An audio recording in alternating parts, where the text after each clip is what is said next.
Isang mapagpalang araw po muli sa inyong lahat. Magandang araw at gabi po diyan sa mga solid viewers ng EDC.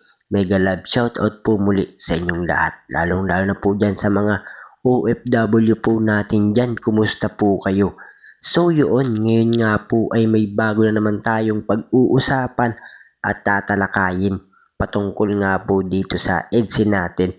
So Papa Eds po natin muling aalis sa Elab Team dahil dito at Beyonce, labis ang pagkalungkot sa kanyang nalaman. Edsy, papaano na? So sabay-sabay po nating alamin at talakayin ngayong gabi mga kalingap. Pero bago po yan, kung bago ka pa lang sa aking munting YouTube channel, pa-like, share and subscribe na rin po at pakipindot na rin po ng notification bell para lagi po kayong updated sa aking mga video. At paalala din po, bago po tayo magbigay ng ating mga opinion at komento, itapusin po muna natin ang kabo ng video para alam po natin ang ating i-comment mga kalingap. At gaya nga po ng lagi kong sinasabi sa inyo na suportahan po natin ang mag-ama na matubang at alam naman po natin na napakaganda ng kanilang pinapakita. Mga pagbibigay saya at tulong sa ating mga kababayan, suportahan po natin at imaraton mga kalingap.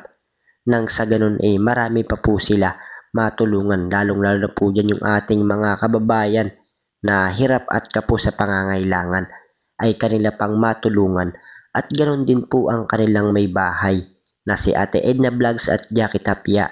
Huwag po sana tayong magsasawang sumuporta sa kanila mga kalingap. So yun, grabe na talaga ang nangyayari ngayon sa EDC natin. Talagang papais po natin, tuluyan na nga bang iiwan itong si Beyonce.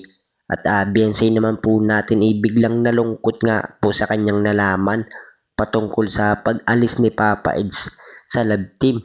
So tuluyan na nga bang mawawala ang EDC natin mga kalingap. Pero alam naman natin na talagang nagkakamabutihan na itong EDC. Talagang maging sa mga problema marami na ang sumubok na sumira sa kanila.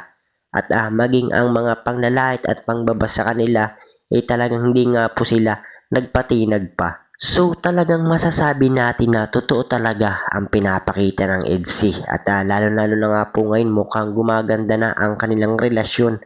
At nagsiseryoso na nga po itong si Papa Eds natin. Pero tanong ng marami, bakit nga ba daw aalis itong si Papa Eds sa love team ng kalingap? At bakit iiwan niya itong si Beyonce natin na halos araw-araw inaabangan ng mga viewers? So kung natatandaan nyo nga po mga kalingap, yung sinabi ni Papa Eds na ngayong 2026 uunahin daw muna niya ang kanyang mga beneficiary at magbibigay nga po pala ito ng pabahay para sa kanyang mga beneficiary mga kalingap. So talagang napakaganda ng pinaplano ni Papa Eds at alam naman po natin na ang kanyang ginagawa nga po para sa mga kababayan nating hirap at kapos sa pangangailangan. Kaya lagi ko nga pong sinasabi sa inyo na suportahan po natin lagi itong si Papa Eds at alam naman po natin na napakaganda ng kanyang pinapakitang hangarin na makatulong sa ating mga kababayan.